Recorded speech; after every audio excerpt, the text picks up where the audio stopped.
तो पिछले एपिसोड में हमने देखा था कि नादिया और मेसन को सीरियल के एक और मेंबर के बारे में पता चल चुका था और वो एक जगह पे कैद था। ये दोनों उसे छुड़ाने वहाँ पे जाने वाला था और इधर डावी को पता चल जाता है कि उसका जीएफ अब भी ज़िंदा है, पर वो अब उसका दुश्मन मेसन केन की वाइफ है। इससे वो मेसन के ऊपर और गुस्सा हो जाता है और उसे मारने के लिए ढूंढ रहा होता है। अब मेसन जान चुका था कि सीरियल एजेंसी में एक गद्दार था, जिसकी वजह से पूरा सीरियल एजेंसी आज ख़त्म हो गया है, लेकिन वो कौन था इसके बारे में उसे कुछ नहीं पता था। और अब हम करंट एपिसोड की बात करेंगे, यानी एपिसोड 4 की। और उससे पहले अगर मुझे पहली बार सुन रहे हो तो चैनल को सब्सक्राइब कर दो, क्योंकि मैं ऐसे इंटरेस्टिंग वीडियो आप लोगों के लिए लाता रहता हूँ। और बेल आइकन को प्रेस करने के बाद ऑल वाले बटन को दबा दो।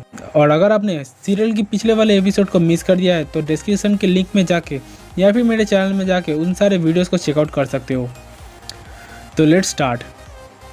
कहानी शुरू होता है और हम देखते हैं कि नादिया और मेसन उस एजेंट कार्टर को बचाने के लिए एक सीक्रेट साइट पर पहुंच चुका था और यहाँ पे दोनों मिलकर सभी गार्ड्स को मार के उस सेल तक पहुंच जाता है जहाँ पे कार्टर को रखा गया था। अब जब कार्टर उन दोनों को वहाँ पे देखता है तब वो मेसन को उससे दूर रहने के लिए कहता है और वो बोलता है, आज जो कुछ भी हुआ है इस सब के जिम्मेदार मेसन तुम हो, तुमने जानबूझकर हम सबको धोखा दिया है। मेसन ये सब कुछ सुन के घबरा जाता है क्योंकि उसे अब तक कुछ याद नहीं आया था। अब हमें 10 साल पीछे की स्टोरी दिखाया जाता है और तब पेरिस में नादिया और मेसन को हम देखते हैं और वो दोनों एक दूसरे को बहुत चाहते थे। एक दिन नादिया उसे बताती है कि एक लड़की है जिसका नाम है सेलेस। एक बार सेलेस ने नादिया की जान बचाई थी और ये लड़की काफ़ी काबिल है। असल में मैंडिकोर एजेंसी में एक एजेंट है जिसका नाम है एंड्रिज, जो कि एक ख़ास तरह के ड्राइव को बना रहा है, जिसे पूरा करने पर वो किसी भी देश का सर्वर को हैक करके सारा डेटा कॉपी कर सकता है। और उस ड्राइवर का नाम था ऑस्की।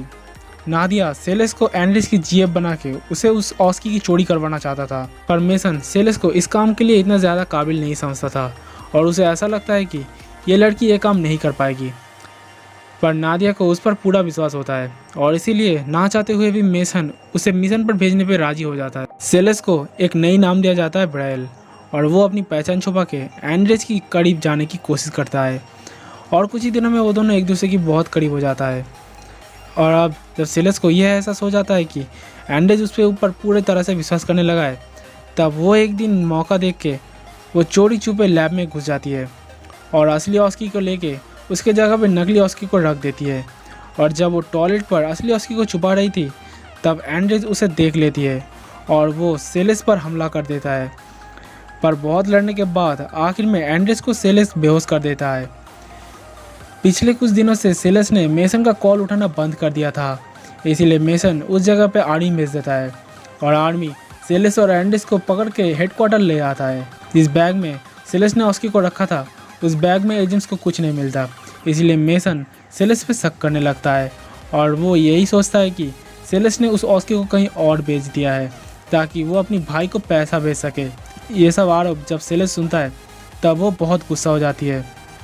दूसरे मेंबर्स ये सोच रहे थे कि ऐसा भी तो हो सकता है कि किसी और ने उस ऑस्की को ले लिया है, पर इस बात से मेसन सहमत नहीं था, इसीलिए वो काउंसिल के सभी मेंबर्स के सामने सेलेस की मेमोरी को बैकस्टॉप करने की मांग करते आए।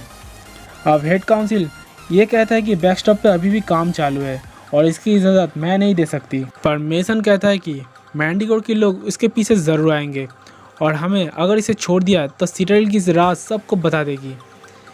इसे मारने के अलावा अगर कोई रास्ता बचा है तो वो है बैकस्टॉप, जिससे उसकी याददाश्त मिट जाएगी और सीरियल के राज रहेगा।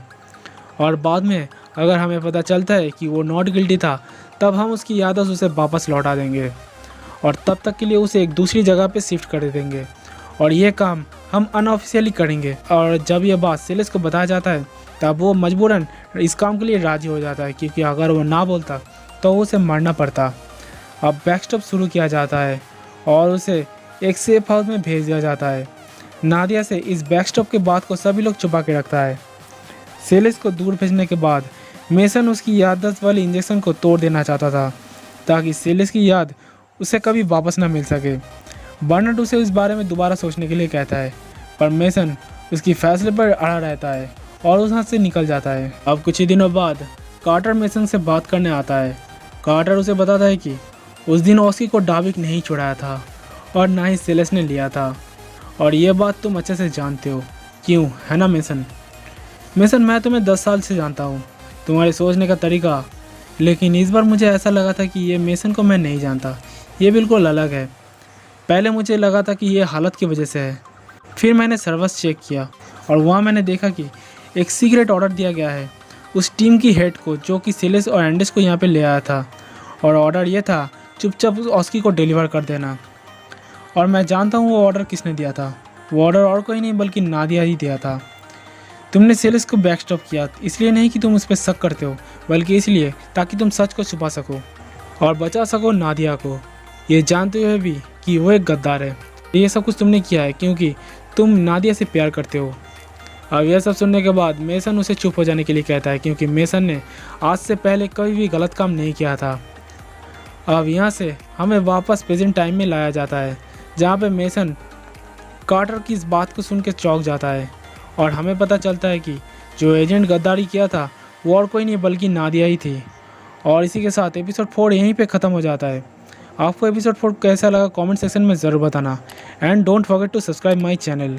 तो मिलते हैं एपिसोड 5 में, तब तक के लिए बाय बाय।